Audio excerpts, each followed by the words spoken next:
Team coverage continues now in Pinecrest, where Sotloff's parents live. Reaction and support continues to pour in for them after their son's brutal murder. CBS 4's Maribel Rodriguez is live in Pinecrest with that part of the story. Maribel? Elliot, the Sotloff family is asking for their privacy. We are respecting them and keeping our distance. Now, what we can tell you this morning, we have seen a steady flow of supporters showing up here at the Sotloff home. We also heard from one of Steven's friends who shares his thoughts and describes him as a journalist. A steady flow of friends and family at the Sotloff home stopping by to show support and offer their condolences one day after the horrific news. We hope that everybody will pray for the family and be here for the family. Members of the Sotloff congregation at Temple Beth Am are keeping the family in their prayers and asking they be allowed to grieve in peace. Early Wednesday morning, Steven's sister's boyfriend expressed his heartache on Facebook, saying, "I can't sleep, I can't concentrate, but most of all, I can't bring myself to know that you are no longer with us, Steven." It's devastating. There are no words. You can't describe what's going on inside their home and what they're feeling.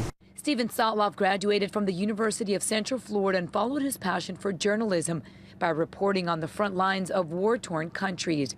Matthew Van Dyke, a documentary filmmaker and friend of Steven, says he was a cautious journalist who did everything the right way. He learned Arabic. He lived in the region for a time. He really got to know the people, the culture. He had a lot of friends and contacts in the region.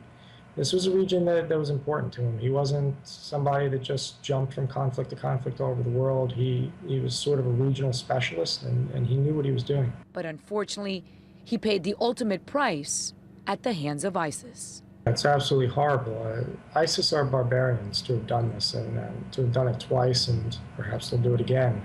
I reached out to Steve's sister with a message, but the family's asked for privacy, and I think everybody should respect those wishes.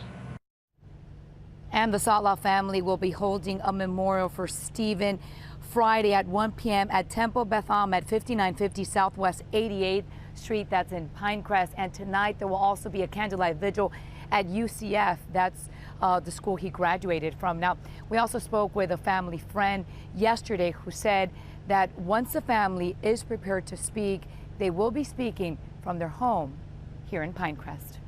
We're live in Pinecrest. Maribel Rodriguez, CBS 4 News. All right, Maribel, thank you. And today, Mayor Carlos Jimenez honored Steven Sotloff during the Miami-Dade County Commission meeting.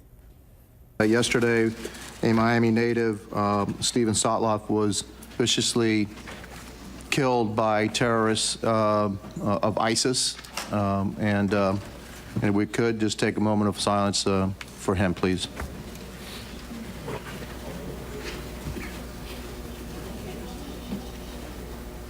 The County Commission of Miami-Dade remembering Steven Sotloff. And stay with CBS 4 News and CBSMiami.com for continuing coverage of the Miami journalist murdered.